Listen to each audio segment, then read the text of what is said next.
Hi, I'm Amy Wilkins, leadership coach, former media exec, and your host of Thriving in the Messy Middle. This is a space for women leaders navigating those in between seasons, the moments when things feel uncertain, stretched, or messy, and you're trying to find your footing without losing yourself. Some episodes are conversations with remarkable women leaders sharing the lessons they've learned along the way. And other times, it's just you and me, slowing things down and naming what's really going on. Think of this as a place to reset, reflect, and reconnect with what matters most. Because thriving isn't about having it all figured out. It's about learning how to grow, lead, and move forward, even when things feel messy. Today's guest is someone who is incredibly special to me. I am joined by Terry Yoffe, and Terry is a 3-time certified international business and communications coach with more than 20 years of professional coaching experience and what she calls 60 years of life, business, and leadership wisdom. She's led in the corporate world, built her own business, and reinvented herself more than once. She knows what it means to face challenge head on and to sit in uncertainty and to step back into the arena again and again. There's a steadiness to her, a clarity that comes from having lived through her own messy middle seasons. And what makes this conversation especially meaningful for me is that Terry was the very first coach I ever hired. And it was during a gnarly season when on paper I was doing pretty well, but internally I was stuck and I was suffering. And what she helped me see were the stories I was telling myself about that situation that I was in. And those stories, maybe they felt protective and true, but they were masking what was really happening and they were keeping me small. And she didn't give me the answers, but she helped me question the narrative I was clinging to. And that experience shaped how I led and why I do the work I do today. So this feels so full circle, Terry, and I am so grateful to have you with me today. Oh, Amy, this is so surreal Yeah, in a way. yeah. So surreal. And I am so thrilled and so honored, really, that I could be here with you and help talk about something that I've been doing all my life, that messy middle. Yes. And I didn't know what you called it, Yeah. but it was the very uncomfortable place within us Mm, that we have a choice. The choice is to grow from it and to move forward, or to move backward, so to yeah. speak, or to stay stuck. To stay right And in it. Yeah. right, exactly. Yeah. Yes, I'm thrilled to be here and Thank you. to Thank you. help others look at the messy middle, which you call it, and Mhm. figure out what you have a choice. What do you want to choose to do with it? Yeah. I love that you said that about choice because I can distinctly remember that's actually what triggered my decision to work with you, right? Is that I actually saw that I was sitting in a situation that didn't feel like I had a choice. And as long as I stayed in that place of I don't really have a choice, I wasn't going to grow and I wasn't even going to learn from that experience. So it was actually not necessarily about leaving a place, it was about choosing to use that time to actually work on myself and get to know myself better. And that was like, it was so powerful to be able to do that with you. Thank you. Yeah. Thank you.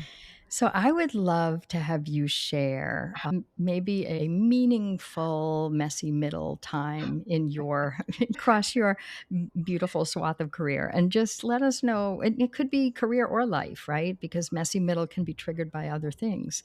Um, would you be willing to share that? Sure. So I'm going to go back to um, one of my first ones. And so I am coming from a place where I spent many, many years in analysis 3 times a week, 7 years. So I got really good at understanding this whole messy middle and what it means and how you can move through it. So before that, I was always in the messy middle and didn't have the tools to work through it. So I think for me, in my awareness, a messy middle for me was I had been kind of meandering through my first 20 years in working. I got fired, I don't know how many times. And I was through someone, I got offered a job as a salesperson at Women's Wear Daily. And when I spoke, it was for a territory. And I said to her, "Do you know I have no sales experience? I have fashion." And she said to me, "I don't care. You have fashion experience." So, what could be more of a messy middle than thinking about it? And had I not had the experience I had in knowing myself, I would have said no. I would have walked away because I would have felt I'm going to fail, because that would have been a messy middle with the voice saying, "What are you, crazy? You're going to fail. Don't bother." But because of what I knew, I said yes. And I probably spent the first couple of months hemming and hawing my way through this new experience. And who knew, 3 years later, I took a $600,000 territory to $1,300,000. Yeah.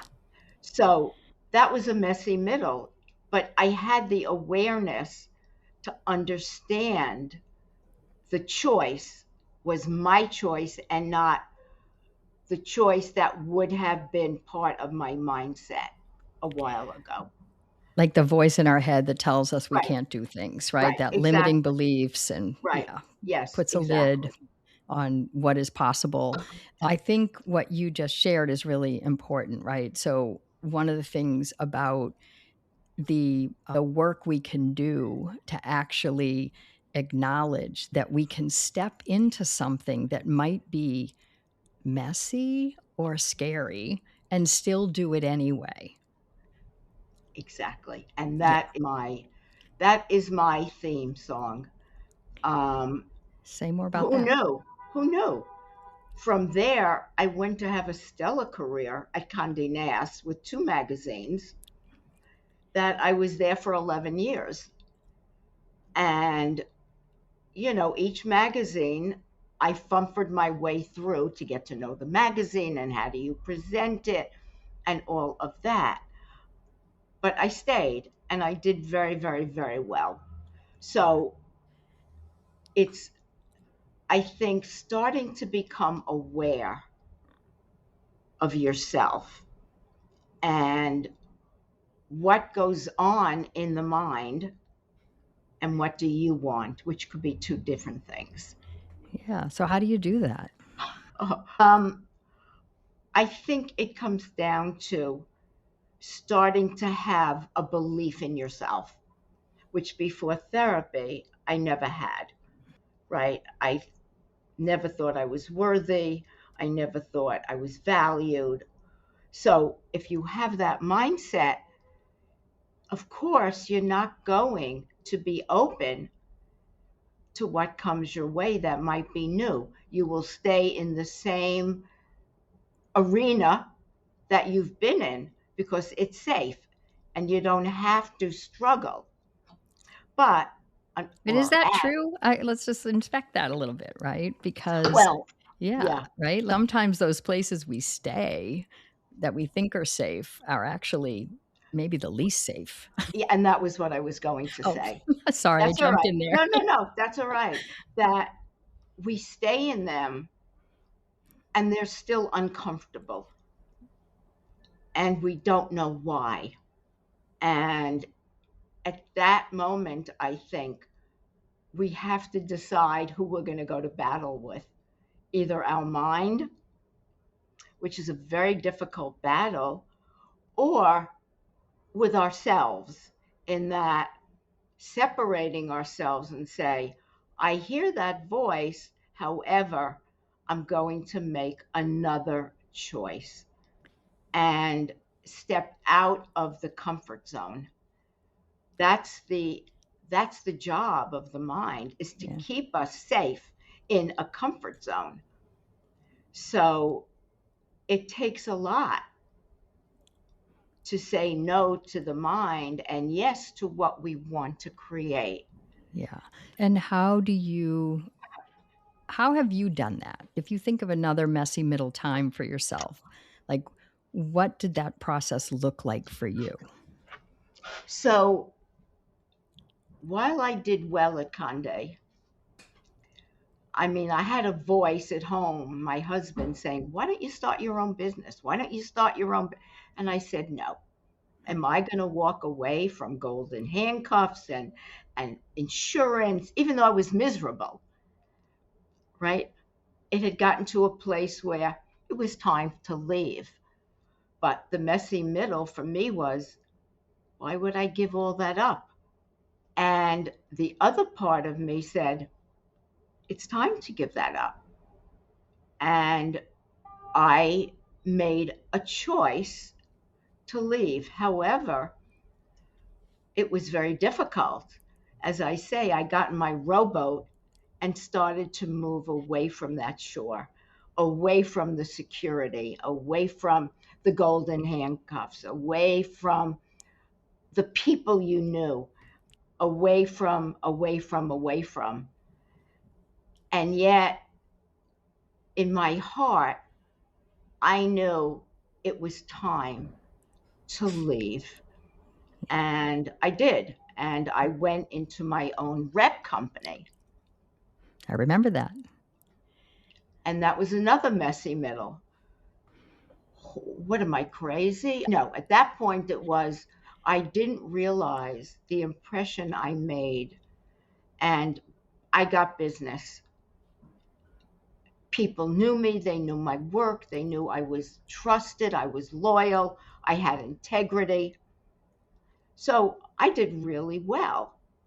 But that wasn't a big move. That was a side road, if you will.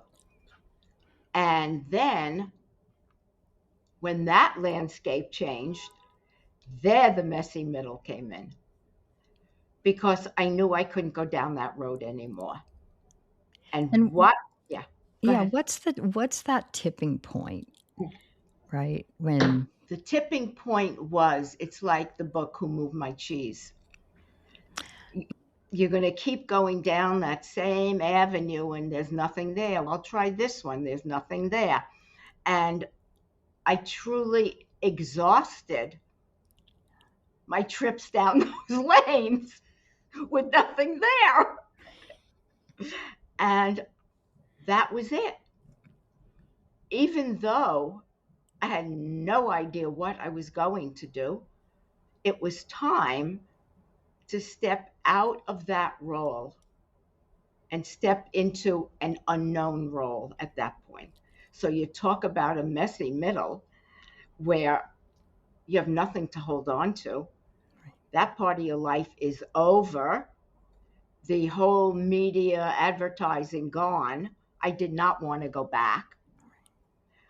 And it was about going out and talking to people, going out and having conversations.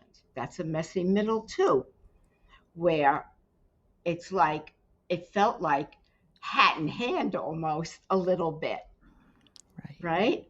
Yeah. And because I went through therapy analysis, I thought I'd go back and become a therapist. But that didn't work out because I would have needed too much schooling. I'm still in the messy middle, still there. And when coaching came along, and this was 22 years ago, Yeah, you were early days. yes, Yeah. I thought about it and it was like, it's a kissing cousin to therapy in a way.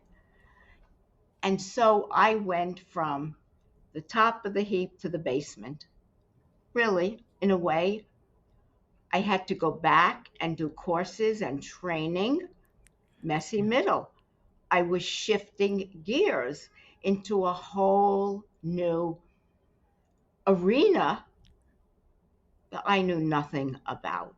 I knew because of my own therapy and I understood the human mind. And I went through the courses. Again, I felt like a duck out of water. I really did. I was probably one of the oldest people.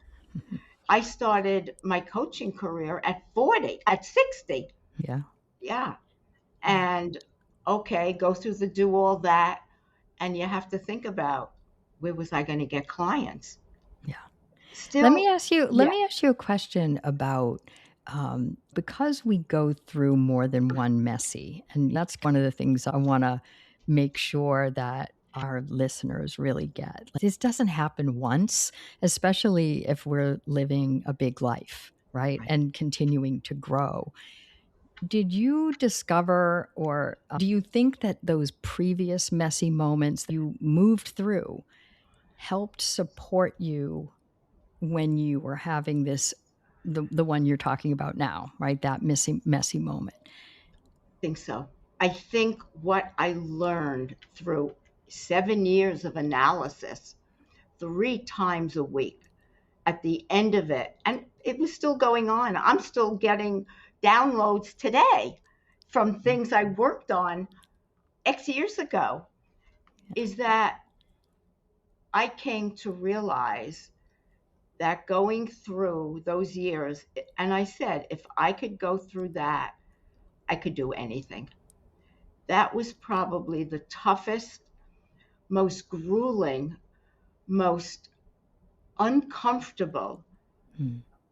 part of my life, regurgitating my past and living with it and understanding it and the pain and the Hmm. mask that I had to drop.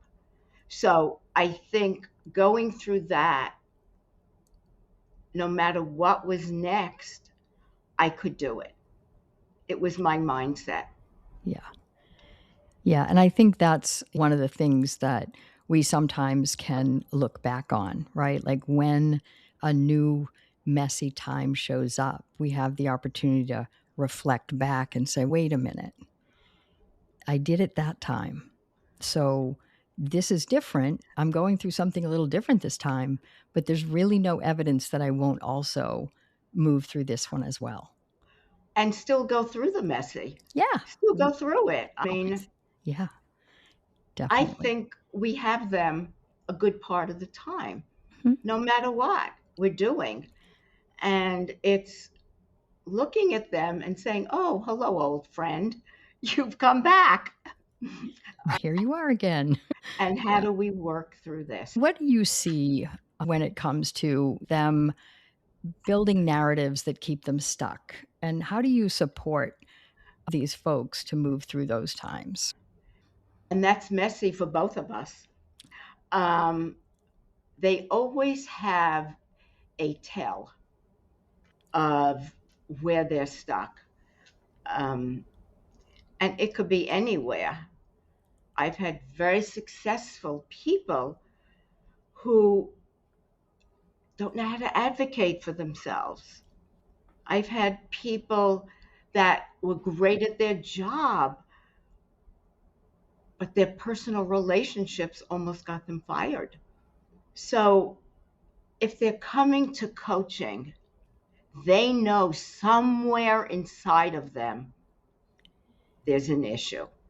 They may not want to acknowledge it, but there's a deep, unconscious, if you will, part that's saying something's not right. I've got all the labels that tell me I'm okay, Right. but I'm not. Yeah. And Terry, I think, and I did mention this when I introduced you, but I do think one of the things that you really helped me see is the disservice all of those stories that I was telling myself having on me and how I was showing up, right? And it's crazy how we can't always see that until we're talking to someone, right? Like it was, Exactly. yeah. And also someone where it's safe, right? I could say whatever I had to say to you and you could help me see. And so it's that kind of trusting relationship that gives you the freedom to say whatever is on your mind. Release yourself from the stories that just keep you right where you are. Exactly. I have clients that when they see me or speak to me, what's one thing about Terry? No stories. They say that. Don't tell her any stories. She doesn't want to hear the story. But So we right. all have Yeah. stories. As aware as I am, I catch myself in a story. So they're there, but the more the mind knows you understand, the more sophisticated and seductive become the stories. Yeah. And so what's something someone can do to inspect whether or not they're in a story versus what's happening? What can they do? I think they can stop and take a moment and tap into themselves. So go inside because the inside is where everything happens. There's nothing out there for sure. And to think about it for a moment because your insides will always tell you where you're at. And if it doesn't, if something inside of you doesn't feel right, then you need to start questioning, a something you're saying, which isn't really the truth, but you're using it as an excuse for Right. whatever. Yeah, and I think like right now, and it's happening in a lot of industries, right? There's a lot of um, disruption, and folks are feeling pretty uncomfortable, right? So there's folks who will be saying things like, "I can't leave this job," right? And then the flip side of that is, okay, so that just means I have to suffer, right? And I was there, right? I was in that was the global financial crisis moment when that was happening for me, and I remember thinking, "I can't leave," right? There's so many reasons why I can't leave, and it would have been possible for me just to sit in my discontent, and it really took for me being able to see if I do that doesn't just harm me, right? It harms the people around me. And it doesn't give me an opportunity to say, wait a minute, if this is my one big, beautiful life, what am I doing with this? If I'm literally, that would be like choosing suffering, right? Instead of. So, what would you say to folks right now who are feeling that kind of anxiety around what's happening in the industry, various industries, about what you can still do? To keep your sanity Yeah, yeah, in a way. and also growth, like, instead Right, of throwing in the towel, just gonna have to suffer here, right. right? Yeah, So the minute somebody says, I have to suffer, immediately they believe they have to suffer. right, That's their plight in life, their plight. So if you take that out of the equation, you don't have to suffer. I worked with a client that what I said was, what if you use this time to work on you and build your own necessary tools? What can you do? Because, they're taking everything from you. What can you take from them? And that is not talk about suffering because the minute you do, you're already bringing suffering into the picture, which is your problem. And if you can change your narrative from I'm suffering to, oh, what a great opportunity I have to work on me and to figure out what tools do I need. So when I leave, I will be a commodity. I will be someone that a company wants. And so today, hypothetically, everyone wants someone that knows AI. Right. People are being fired because they don't know that skill. So if you look around and think, gee, what is it that there's a demand for? And you figure that out, take an AI course, see where it is in your company, see how you can get into it, or whatever it is, whatever tools Yeah. are needed and wanted today, you have a leg up. Yeah. Absolutely. And that's what I tell people Yeah. who are in a situation. Yeah. Yeah. Work on yourself, right? There's absolutely is the way to go. I love that. What's something you might have said to your younger self going through these messy moments that would have been really helpful to have at the time? I think I would have said, these, what you're experiencing has nothing to do with you. They are limiting beliefs and assumptions that you made up at a very early age. Not feeling valued, not feeling worthy, not feeling loved. I stuttered. That this had nothing to do with you. It was your circumstances that you perceived to be your problem. And you are definitely worthy, valued, and cared about. Instead of going through part of my life having those beliefs about me that kept me from playing a bigger game and a bigger life.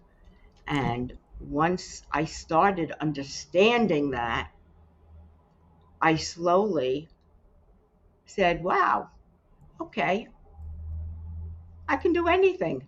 And that's where it's come to at 83 years old. I can do anything.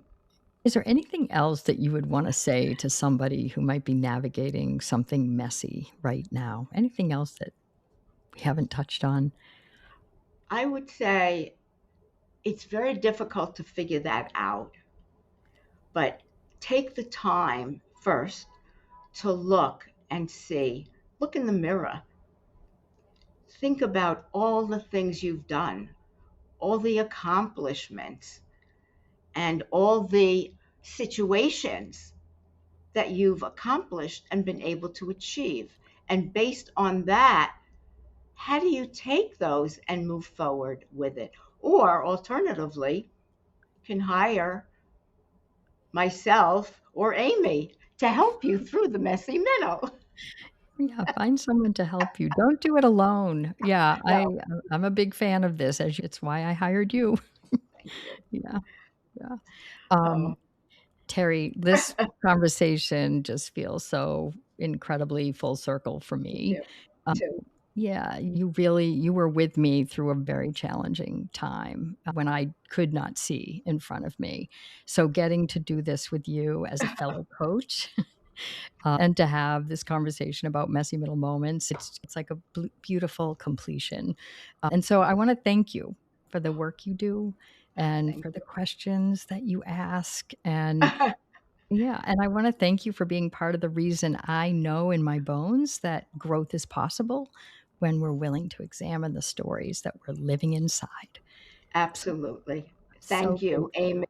Yeah, It's been such a honor and pleasure knowing you for all these years, and that you can sit there and say, in working with someone, I was able to find maybe not the full path, but part of it that opened up the road to a bigger path.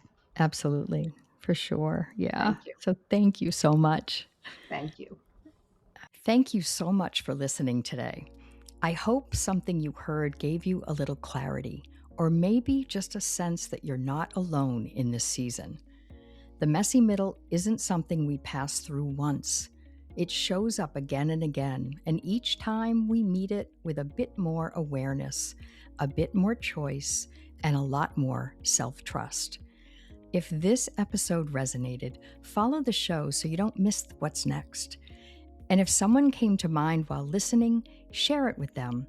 That's how this community grows. You'll find links and resources in the show notes and more ways that we can work together at chooseaw.com. And I'll leave you with this reminder. You are the most worthwhile project you will ever work on. So until next time, keep thriving, even in the messy middle.